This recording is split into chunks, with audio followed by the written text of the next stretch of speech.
रहमान रहीम इय्याक नअबुदु व इय्याक नस्तईन। मेरे पाकिस्तानियों, मैं आज अपनी सारी कौम को समझाना चाहता हूँ कि क्यों हम इस जगह पे पहुँच गए कि हम जेल भरो तहरीक का आगाज़ करना चाहते हैं। इसकी क्या वजह है? देखिए, सारी दुनिया में कौमें किसी कानून के तहत चलती हैं।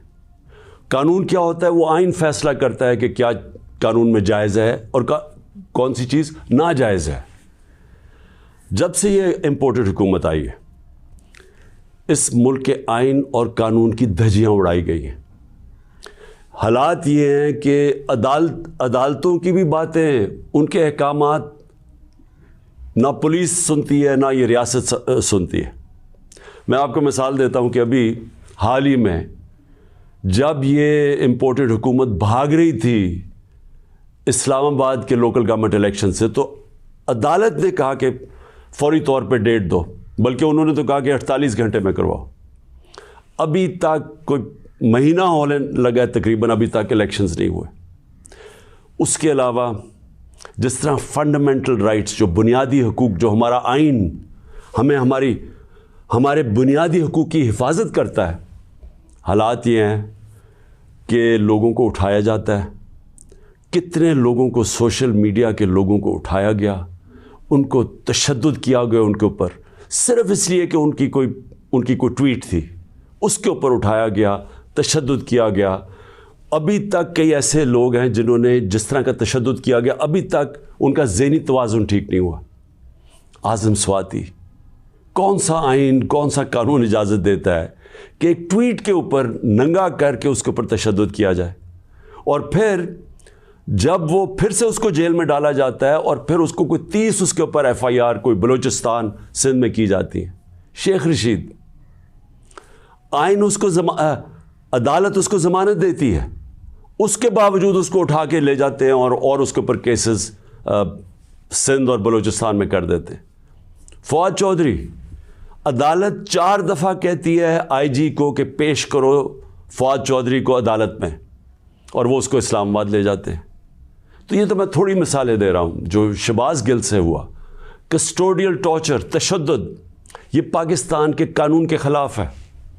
तशद्दुद भी हुआ और उसको कोई रिलीफ नहीं मिली, और फिर डराया धमकाया गया और केसेस किए गए। पुरअमन एहतजाज हमारा था 25 मई को, उसके ऊपर जो जुल्म किया गया, कौन सा कानून और आइन एक जमहूरियत में इजाज़त देता है कि पुरअमन एहतजाज के ऊपर तशद्दुद करो? इन्होंने 3-3 धरने हमारे अगेंस्ट दिए और लॉन्ग मार्चेस की, किसके ऊपर हमने कोई सख्ती की? तो मैं तो ये थोड़ी सी मिसालें दे रहा हूँ आपको कि हमारा सारा जो हमारे आइन और कानून के ऊपर जो एतमाद है हम इस कौम का, वो उठता जा रहा है। और बल्कि हमें ये खौफ है कि जो अब आइन, जो जमहूरियत बेस होती है जिस आइन के ऊपर, और जमहूरियत के अंदर वाज़े तौर पे है कि 90 दिन के अंदर इलेक्शंस करवाने पड़ेंगे। हमने अपनी 2 हुकूमतें पंजाब और सिंध में क्यों गिराई, डिज़ोल्व की? खुद कोई ऐसे नहीं करता। हमने सिर्फ आइन को सामने रख के की कि हमें जब पता था कि 90 दिन के अलावा आप आगे नहीं जा सकते, तो हमने उसको सामने रख के इलेक्शंस की तरफ गए, इसलिए कि मुल्क एक बहुत बड़े बुरहान का शिकार है, एक पॉलिटिकल इंस्टेबिलिटी का शिकार है। और जब तक इस मुल्क में सियासी इस्तेकाम नहीं आता, हमारी माशत नहीं ठीक होने लगी।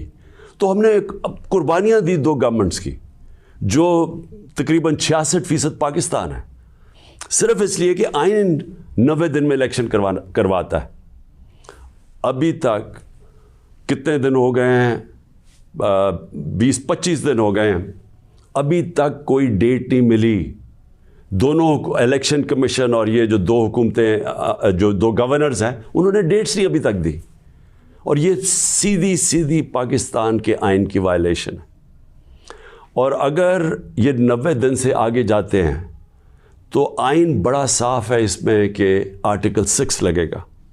ये सारी कौम अब देख रही है पाकिस्तान की अदालतों की तरफ, और मैं ये वाज़े करना चाहता हूँ, ये वो पाकिस्तान में वक्त आ गया जो जस्टिस मुनीर मोमेंट हम कहते हैं, कि एक दफ़ा डॉक्ट्रिन ऑफ नेसेसिटी के तहत हमारी जो इस कौम का डाउन स्लाइड शुरू हुआ है, जो निचला सफ़र शुरू हुआ है, वो जो फ़ैसला था کہ ڈاکٹرن آف نیسیسٹی کے تحت آئین کو پیچھے ہٹا کے ہم نے طاقت کے ساتھ ہماری عدالتیں گئی.